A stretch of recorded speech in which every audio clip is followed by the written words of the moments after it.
Thank you so much for joining me today. So, everyone that's tuning in, Tiffany is actually the founder and CEO of Beyond Diversity. It's a consulting firm that focuses on moving beyond surface level inclusion to create healthier, more human centered workspace cultures. Her work emphasizes emotional intelligence, addressing toxic workplaces, and building sustainable inclusive practices. So, yeah, if you want to touch in a little bit of how you got into this work and kind of what has led you up until now. I think that it's a really interesting journey. And like most journeys, it definitely wasn't linear. If I had to draw you a map, it would look very much like a scribble, kind of stepping in and stepping out of this space. However, I think the two driving forces were that I grew up knowing that I had a deep level of empathy.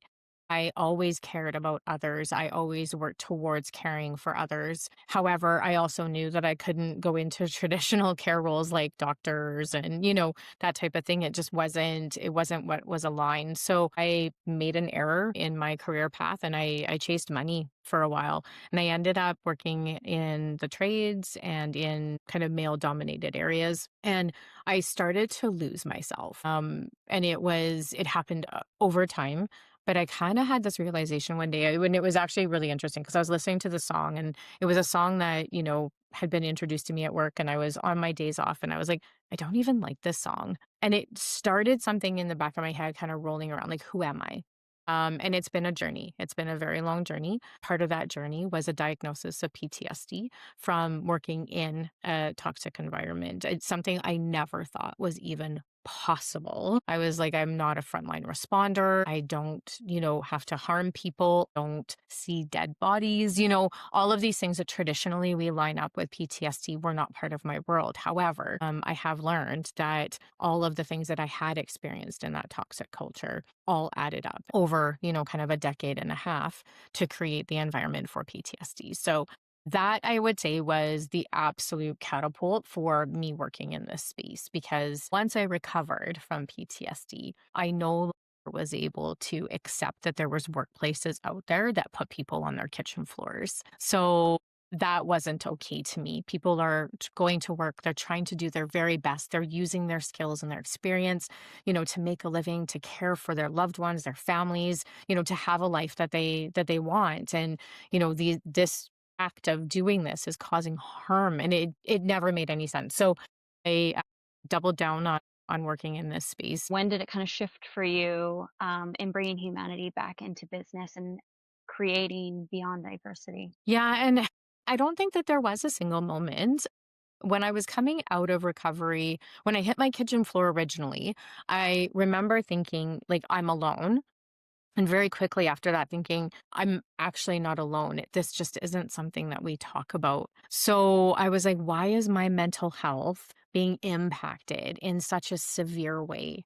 And when I realized that, I just couldn't unsee it anymore. So that experience, and I also have a business background, really culminated throughout, I'd probably say about a 2 to 3 year time frame, and all the little micro things that happened, the conversations and all of that. And I came out of it with this deep commitment to ensure that I did my part in making sure nobody else had to go to work in a toxic place.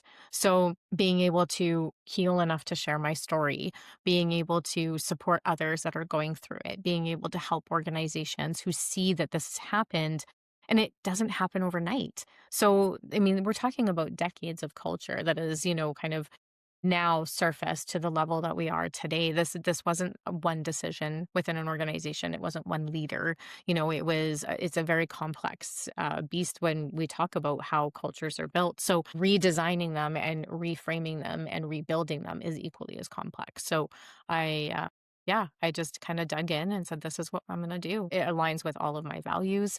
Beyond Diversity has been built to be a values driven organization. So every decision we make is values aligned within the organization so that we never stray from that. It's really Mhm. important, I think. Yeah. And one of your taglines asks, what if we measured success by the lives we didn't harm? So, how do you help organizations shift from traditional success metrics to more human centered approach? It's a really good question. And we'll go back to what we started with when we were talking. It's balance. So I never ask organizations to stop caring about financial results. The reality is, we live in a capitalistic environment. Our society is built on money.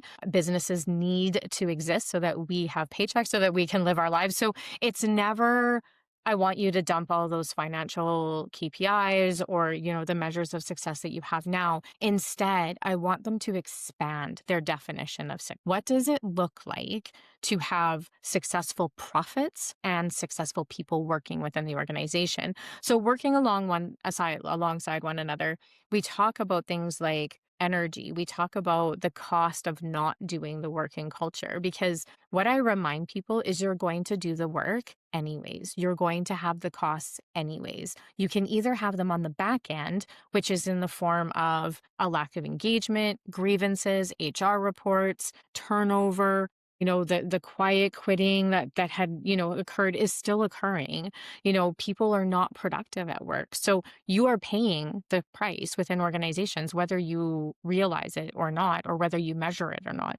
Or you can choose to do it intentionally on the front end. And then that looks like working with someone like me to, when we talk about shifting mindsets and behaviors, it's a long game, but we can start with educating people on human skills and we can get them to feel what that's like. And then we can also bring in processes and procedures and policies that amplify that care, setting up your feedback loops, setting up the way that you do team building. There's so many little touch points within an organization that we can expand the view and the perspective of, so that an organization can focus on both their financial well-being and their people well-being. Amazing. Amazing. And then how do you define the difference between surface level inclusion and deeper cultural transformation you advocate for? Yeah, I think, very almost instantaneously when I started doing this work, I realized that there was a level of that, like that surface level. And that's a lot of the DEI work that was being done. And unfortunately, it was often about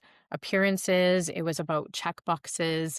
There was statements done, there was policies, there was, certain training or workshops that were done. And really all that it actually did in the outcome was that it separated people into buckets and silos and groups. And then it resulted in those groups having to compete against one another for attention and resources. So in a lot of cases, it created rifts, it created shame. I hear it all the time where, the middle-aged white men in our society feel like villains. And that's a very true statement because it came across as shame when we were doing this work originally. But the work that I do, that deeper transformation, actually shows up in everyday moments. So it means that the organization is built for everyone, regardless of any visible or invisible identities. We don't focus on groups of demographics at all because the culture is built and it supports everyone's behaviors and mindsets so that they can move away from watching their own backs or focusing on getting their own piece of the pie, like we talked about earlier, because they know that we just make another pie. And the focus begins to shift on being engaged in the work.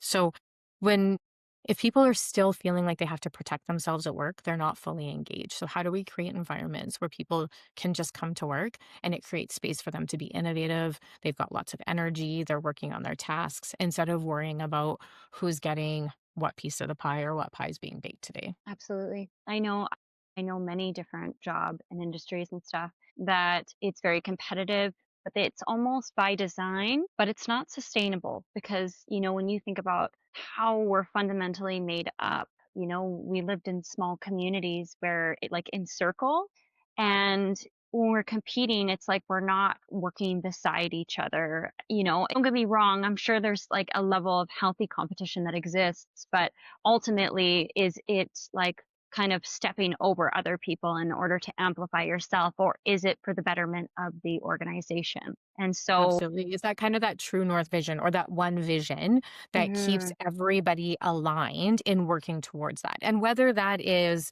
in some organizations that might be chasing certain levels of projects, that the healthy competition that you talk about is where you and I are bouncing ideas back and forth and our ideas keep amplifying in quality because we are both working towards what the best outcome for this project is going to be versus In some cases, you and I going against each other because we want our names on the bottom of that project, Very ego right? driven. Yeah. Yeah. Yeah. Yeah, And I think people absolutely. get confused about that because that's another thing that's been so culturally intertwined in everything is like having the discernment between confidence and ego. And I think as our, collective consciousness continues to evolve, like all up to us individually, but I think it's so imperative to recognize and have the discernment between the two because I can Absolutely. see in my life experience in workplaces, it can be complete opposite of that. Yeah, and I know too, I've also seen on the other end of things without some level of challenge, accountability, there's also been a lot of complacency. Absolutely. Yeah. There has to be guardrails.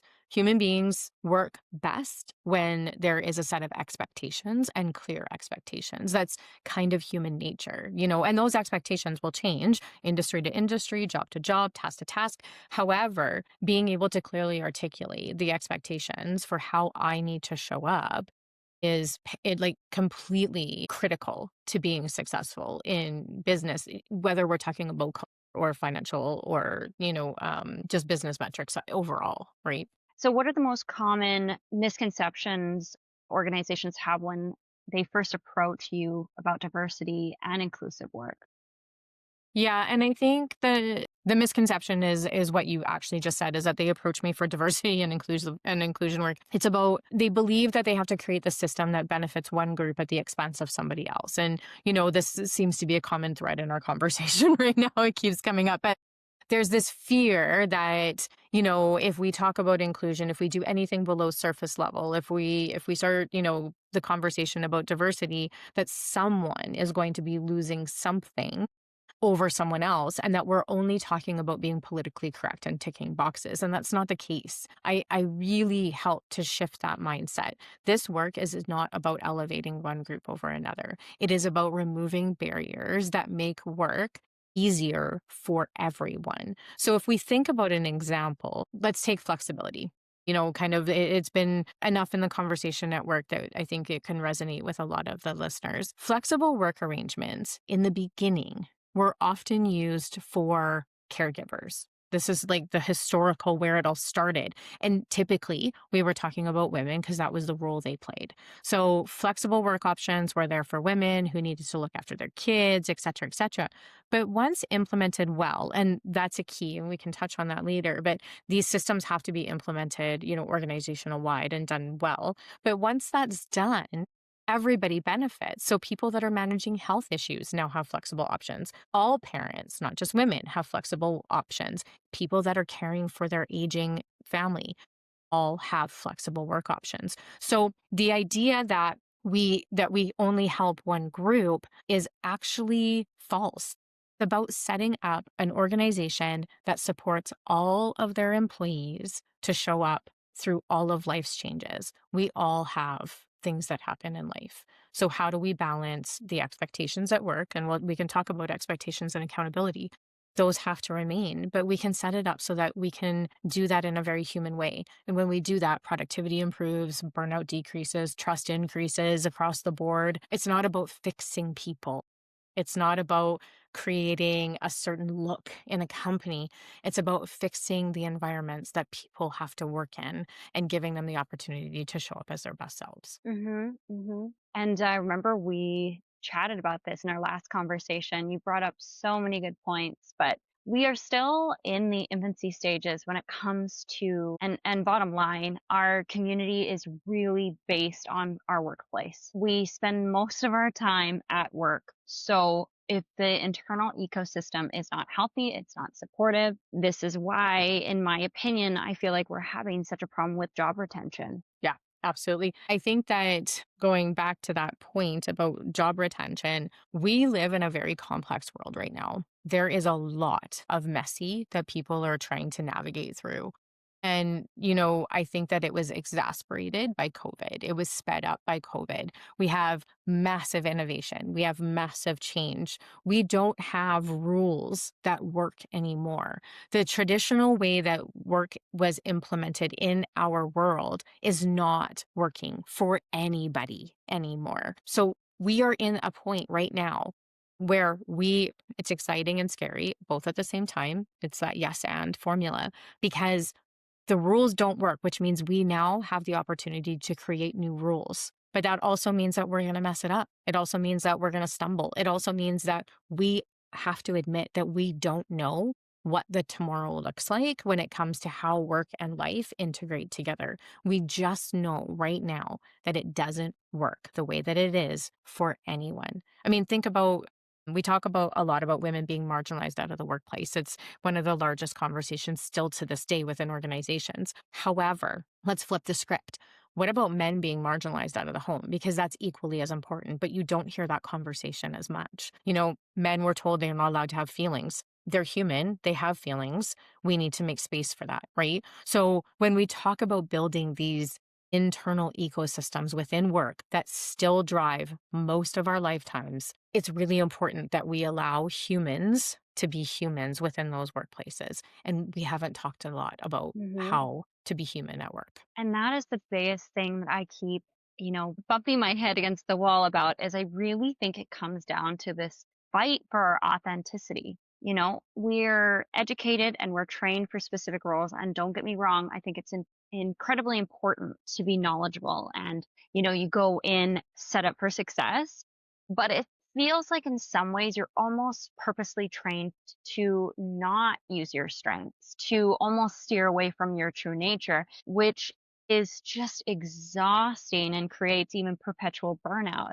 You put on this mask and you go to work and you're trying to fit a specific role, all in favor for the outcome of an organization. It's like, how do we bridge the gap on that? Absolutely. And bridging the gap means talking about human skills. It's something that we've completely gone away from. And I mean, I remember showing up to work being told to leave my care at the door. Like when you come here, you can't care. And that's an awful thing to be told for someone, especially like myself, who's extremely empathetic. That can't be the case. But if we do have people within our organizations that care deeply, that are very empathetic, how do we use that as a superpower to amplify the work that we're doing within business? And that is where the yes, the technical skills, yes, all of the things that we need to be successful in whatever role it is that we choose, but not at the expense of our humanity. Those human skills that we absolutely need for the future. And that I think is where we're starting to land when we look at what does the future of work look like? It's technical and human, yes, and put together. Yeah, it's such a variety of different things, but yeah, I love so well put. So your Uncharted program focuses on experimental leadership rooted in emotional intelligence. Can you share some experimental learning more effective than traditional training? Some examples, perhaps? Yeah, absolutely.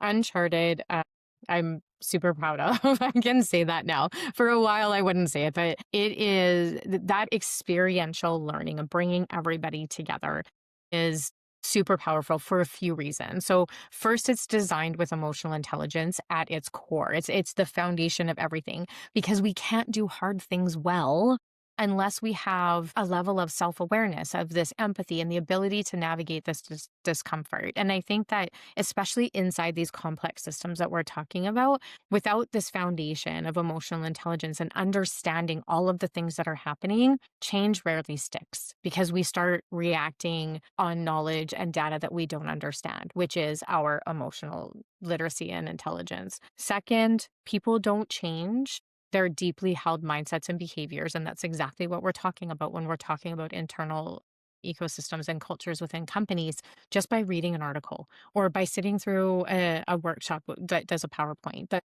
doesn't change how we inherently believe or shift our behavior in any way. Real change happens when people experience something and when they feel the impact of that culture, that energy, what it could feel like, how decision making changes in real time, how much easier it is on the front end versus the back end work, then they have space to practice. Now you're starting to see how that shift can happen. If you think back in your life to any significant change of you as a human being, none of it will have been a one time I sat in a workshop and now I'm a different person. It takes time, it takes Mhm. consistency, it takes an aha moment. And all of that comes from feeling and being human. I think third, Uncharted is extremely special and powerful because it intentionally bridges the insight into action. So, the very end of the program is a 2 hour facilitated action planning session where every participant sits down and works through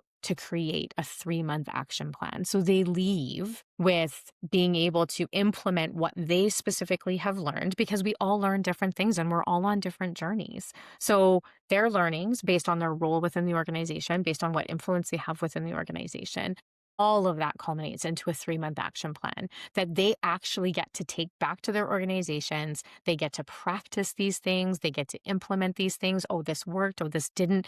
But it actually continues that experiential learning out in the real world, out in the organization.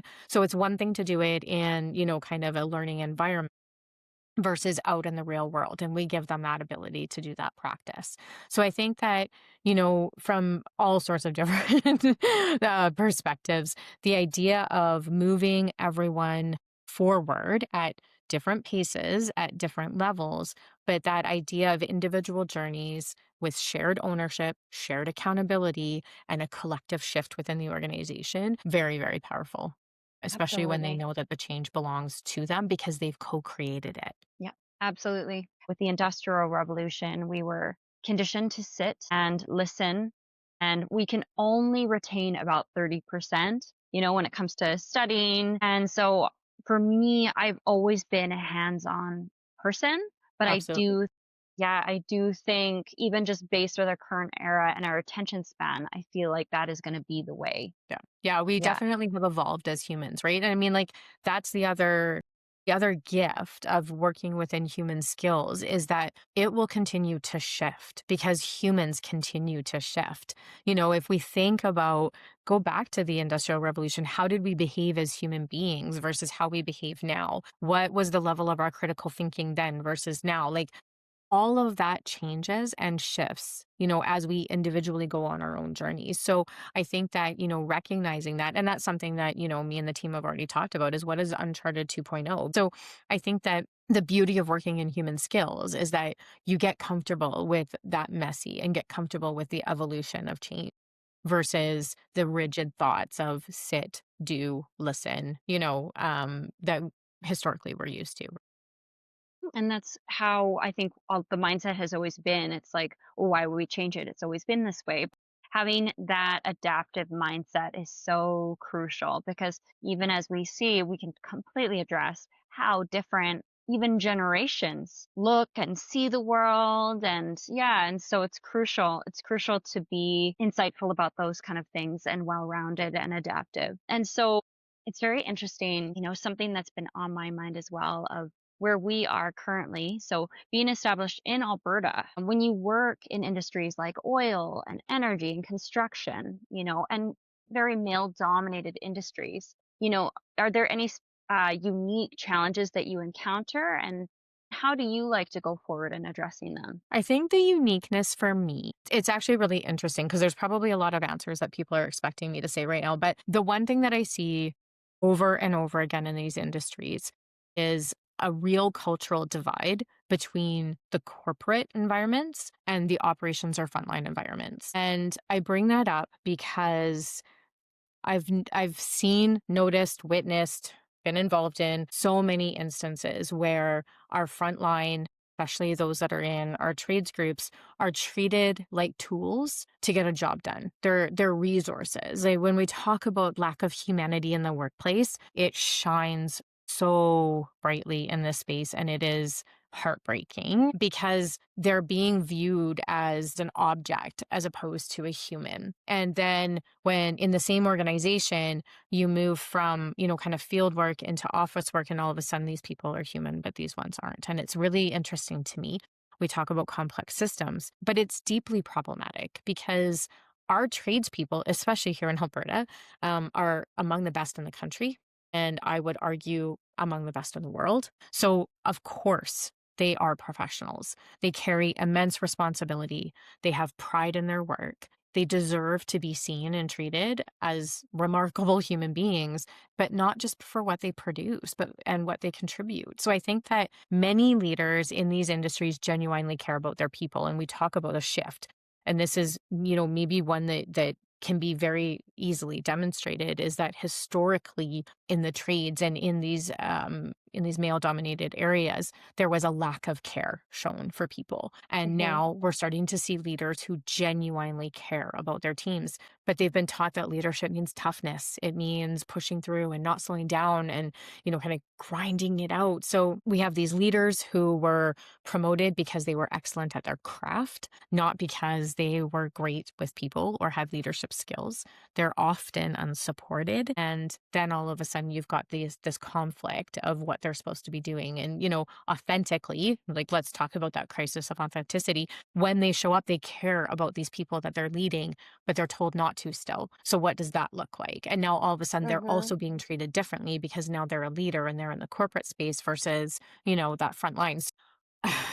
I think in this particular space, we don't want to go in trying to change people drastically or to criticize the industries. It's really about focusing on trust, on accountability, on better decision making, especially under pressure, because these industries also carry a lot of pressure with them. But if we think about what the future is, our frontline workforce, when they feel respected and when leaders feel supported, performance is going to improve like hand over hand. It's absolutely interesting to me that this is still something that we deal with in these industries Hmm. specifically. Yeah, even how I was touching on perpetual burnout, and it's like it takes so much energy when you are fighting yourself internally because you're not getting the rewards that you need. And I also see at like a higher managerial role how you are trained and almost conditioned to lead from above. And so there's that almost power struggle. And we touched on this before, and I think this is so crucial to bring in, but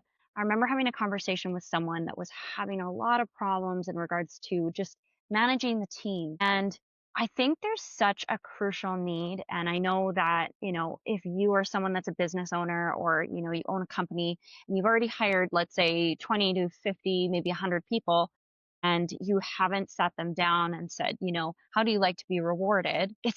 Yeah, it was something that really was apparent to me as I was talking to this one business owner of, you're finding people unsatisfied or there's kind of a power struggle, but are these people being addressed in a way that makes them really excited to come to work to once again, like you said, not just produce, but be acknowledged for their Exactly. contributions? And I think that you touched on something so critical. And I mean, there's going to be a whole scale shift in what we consider benefits and rewards within the workplace. Because again, up until now, it's been sit down, I'm going to tell you what your reward is, and I'm going to tell you how valuable that is. So, I mean, like, let's take a really simple example. Within most benefit packages within larger organizations, glasses are included in your benefits. So when they tell you that your benefit package has X amount of value, they're including that. Now, I don't wear glasses, so that $700 a year that's offered or 700 every 2 years has no value to me. So here's Mhm. this organization paying astronomical rates to afford glasses for every employee, yet every employee doesn't need it. So not only does it not benefit the employees, and there's absolutely no recognition, no acknowledgement, they feel unvalued. In fact, the company's paying for things that aren't providing value. So you've got Mhm. a double negative. Think Yep. about when we talk about working in ecosystems and environments that are truly human, what does it look like to offer benefits to humans working with you that are actually valuable? And that looks like giving them whatever, pick a number, $1,500 a year. If you need to spend it on prescriptions, cool. If you need to spend it on, boots for work, cool. If you need to spend it on, glasses, cool. But at the end of the day, now the company's paying for real value and every employee now feels seen and heard. Just like that. A small shift. It's a very small Absolutely. shift when we think about, the larger complex systems. Here is a really easy answer that all of a sudden starts to change the culture and really in that acknowledgement space. Yeah, I love that. It's so true. It's already making me think about conversations and thinking about how that would work, and whether that's something that could be offered through the actual insurance coverage or whether that's something that could be presented, yes. But then I love the one example. Vanessa Van Edwards was, she's a researcher, she's quite the public figure. She was saying how she noticed the performance of one of her employees and made a conscious effort to assess her finances for the next year so she could budget accordingly and give this person a raise. And so she brought her into her office and said, "You have just completely blown my mind. I'm so grateful for like everything that you've done.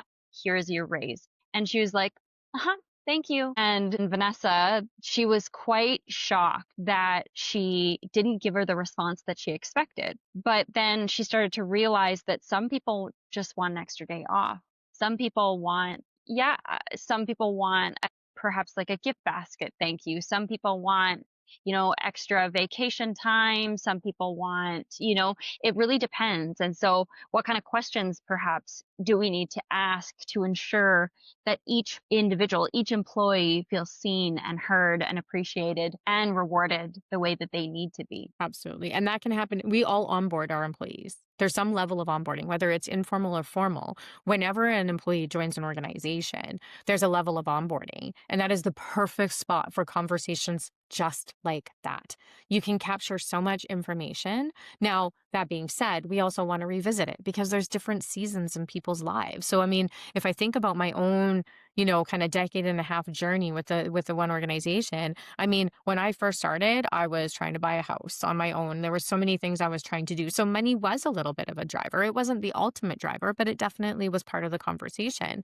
And as I got more established, just like what Vanessa experienced, I wanted the time off. So when I was handed, bonuses and dollars, I was like, yeah, okay, but like, can I trade that in for like a week off of work? Like I actually want to, like, my life is really rich and full right now, and I would love to spend more time there. So I think that, making sure that those conversations are built into your people's systems, and whether it's annual performance reviews or even just casual conversations as leaders, it is our responsibility to make sure that we know our people very intimately. And I don't mean that in the bedroom, I mean it in a deep, authentic way so that we can provide value to them, so that they then in return can provide value for us, right?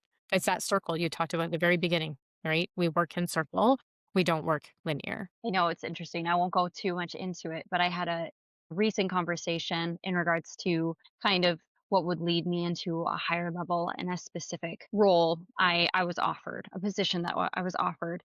And the way I articulated it is like my freedom and extra time is extremely crucial to me. And I'm the same way. I think having that freedom and flexibility to potentially travel, because like for me, that's good for my mental health, particularly living in Alberta. Right now, it's absolutely blizzarding outside. And It's I would crazy. yeah, I would much rather like maybe work a few hours on my laptop and, spend the afternoon walking on the beach, somewhere warm. And what does that look like? Obviously, like you said, you wanted to touch on the accountability piece. Like how do we take all these pieces and ensure that we're all, continuing towards the common goal of building this business and continuing to see it scale. And so how would you see, I guess encouraging or talking to the employees to ensure that that also is something that's a priority? Well, and I think it's understanding the entire picture, right? I often hear from leaders, like as part of the pushback, I often hear, well, we can't give them everything. I've still got work that has to be done. And the answer to that is yes, because the reality is we still have to work, right? So when we have conversations, I mean, let's go back to communication. Communication is your key driver on all of this. We have to have very clear guardrails, sandboxes, like however you want to do that. But we have to set clear expectations for how we expect people to show up. And it's really about tying their performance, their actions, their choices to not only the business outcome, but to what is going to benefit them, right? And being very clear. There can be no ambiguity in these conversations. So I mean, it's getting down to the details, right? So if you perform and do these things and you do them well, this is how it's going to help the company. This is that true north vision. This is what we're shooting for, and collectively we're all going to get there. And when we do, your benefit is going to be XYZ, whatever that looks like. So for you and I who love to travel and love our time off, it's going to be something along the lines of, if you hand in that report and you get it done on time, then we're going to have conversations about how that supports the business. Then we're going to have conversations about your reward for that.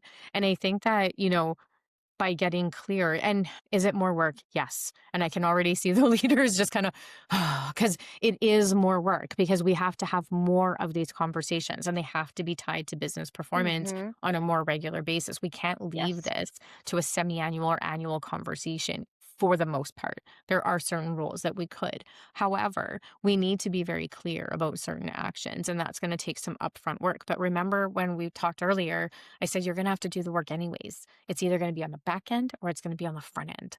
And this is part of that front end work where we can alleviate all of that disengagement, because now they're going to be working towards something that matters for them. So clear conversations about accountability. This is not giving employees days off just because. This is giving employees days off because they earned it. They provided the service that you contracted them for. That is the whole employee-employer relationship, right? This is what I expect. But don't change the parameters without a conversation. And also allow them to be human. If a report is due on Tuesday and someone's kid fell sick, give them till Wednesday, or make the deadlines longer so that they can actually succeed. It's not about driving results just to, drive them as hard as you can, totally. which again leads to burnout, right? It's about And bringing humanity into that. yeah, and it really goes back to what we said about balance, because what I'm seeing now, and this is maybe the aftermath of COVID, or it's just because it's always been done that way, but I see upper management in a lot of different roles in different workplaces and people I talk to. They're always focused on numbers and scaling them, or, trying to cut budgets in order to ensure that they reach their target. But it really needs to go back to the internal culture once again and having the conversations, because it is that communication that makes people feel valued. It makes it so that, yeah, people get back on track and are in alignment and just feel like they're a contributing asset to the organization, to the business. 100%. There's very few humans that go to work thinking, I'm going to screw up my day. I'm not going to say there's none, because there probably is. But like, most of the people that are working for these organizations are trying to do their very best with what they have. And their very best is going to change depending on the season, depending on what's going on, depending on their neurodiversity, traits. Like, all of those things play a factor in how they show up. So if as leaders we can remove some of those barriers, we can create a space for them to show up and put as much energy as they can into their work. Now we're going to create an environment that actually leads to success. But that takes empathy. And the reason that people are starting to focus, well, I mean, they always have, but really focusing on numbers is because that's all that's built into the KPIs. I mean, the top of our conversation really focused on like, how do we do the yes and yes, we still have financial targets. However, those have to be married with human goals. So if we Hmm. think about what that could look like, we could say, well, your budget for this particular quarter or financial year is X. However, we also want a turnover of less than 7%. Some turnover is healthy, but we don't want high turnover because that's a high cost, right? So we have to talk in that yes and. So yes, you have a budget that you have to attain. However, you also have to prove that you're taking care of your people as well, right? So that's where we start to see that shift, and that doesn't happen right now. I have met only literally one organization that has human skills targets. Everything else is all like productivity driven to the core. Yeah. But that's what happens when your performance reviews are all built around just key financial metrics or production metrics, right?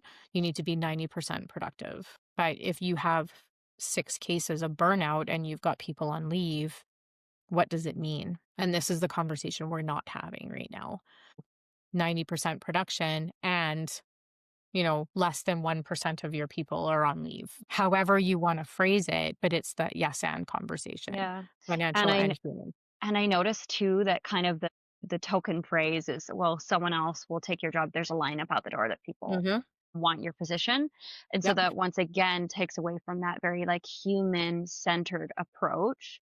Mhm. And it makes people feel devalued, but it also forgetting the fact that it takes time and resources and even more energy to have to retrain Yeah. and get someone immersed in a brand. The stats are extremely clear and very well actually researched around what turnover costs companies. And it'll be slightly different for different industries and different roles within those industries.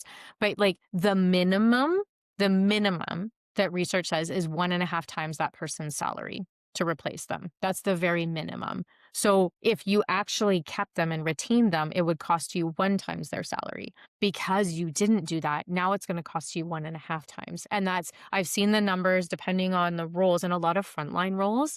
When we talk about trades and things like that, your senior trades positions within organizations are upwards of 2.5 times their salary. And that doesn't even account for knowledge loss because when they leave, the knowledge leaves with them. Because unfortunately, we haven't created systems within organizations that account for attrition and turnover when we talk about continuity and knowledge. So it's a high, high cost. And when you start doing the math, it adds up quite quickly. So many things are going in my head too. What I love about the concept of your work as well is obviously working with different demographics of people. I can speak for someone that I remember going straight in the work field at 18. You kind of feel like you're at the lowest, of the food chain. You have Yeah. to earn your way and you're kind of looked down on, right? And then it's also complex as well because I've known someone that's, general manager got, fired and they had to do a severance package, but they just didn't take the time to potentially like train this person to maybe learn kind of what the goals were. And so it was like a substantial loss for the company. And so Absolutely. I know it to me, I'm like, we do have to start really thinking of a bigger picture here Yeah. and working with people instead of just saying if you're not for us and being quite, I don't know, maybe in some ways impulsive. I think it's just Hmm. if we Absolutely. can get more creative in our approach. Yeah, absolutely. And that goes back to you're going to do the work anyways. So you can be impulsive. You can say, this is the easiest thing right now, like getting rid of the general manager. Getting rid of that general manager was super easy right now because all you had to do was come up with a paycheck, literally, like you're writing out a paycheck. Here you go. See you later. Bye. Hire someone new and let's go. And hope, Mhm. cross your fingers that you got it right the second time. That cost and that energy on the back end could have been spent in the beginning saying, here's our expectations. This is what we want you to do. Are you in alignment? Because the reality is we all get to choose. I get to choose to work with you and you get to choose to work with me. It is a two-way street. This isn't a one-way conversation. So we get to choose to work with each other under these conditions. And if that conversation had happened up front, it could have potentially identified that there was training that was required or there was a misalignment and that person wasn't right for the organization ahead of time. So how much would you have saved doing the work up front versus now doing it on the back end? Absolutely. Yeah. So we're just running out of time. And so I That feel like doesn't surprise me with yeah, you and I. we definitely need to have a part 2 on this because I feel like this is such a crucial thing, especially considering everything that we experienced post-COVID. Everything the way I kind of see it too is the way that the industry is too. It's almost like almost a blank canvas. Yes, it's a little messy in some areas, but I think it creates a lot of opportunity for people to kind of rewrite the script. Absolutely. We have to embrace the messy and we have to be willing to do the practice and the work and get it wrong. I mean, like we get to design our future and we haven't had this opportunity in a number of generations, and it's so much less about being told what is going to happen and so much more about being part of the conversation on what could happen. Like, what are the possibilities for the future? of how our work integrates into our life. You know, we Mhm. don't have to accept anymore that we spend 80 hours every 2 weeks grinding at this job and we don't have, any value. Like, we really are in a time right now where businesses can get more productivity, can get more value from their employees, and employees can feel more value from their work that adds value to their life. It is, to me, is it messy? Yes. Is it scary? Yes. Is it clunky and all of that? 100%. But it's also really inspiring that we have this opportunity to look forward to. And I think that, if anything lights me up, kind of doing this tough work, it's that we get to be the creators of what it looks like. And not every organization is going to have the same policies anymore. Not every organization is going to have the same benefit packages anymore. Like, we are moving into a time where we are actually going to have choice and people can really work where they're aligned to work. And that includes those that want flexible work and those that don't. There are people that work better in very rigid systems, and we can build organizations that are like that for those people. So everybody, literally everybody, has a place. Yeah.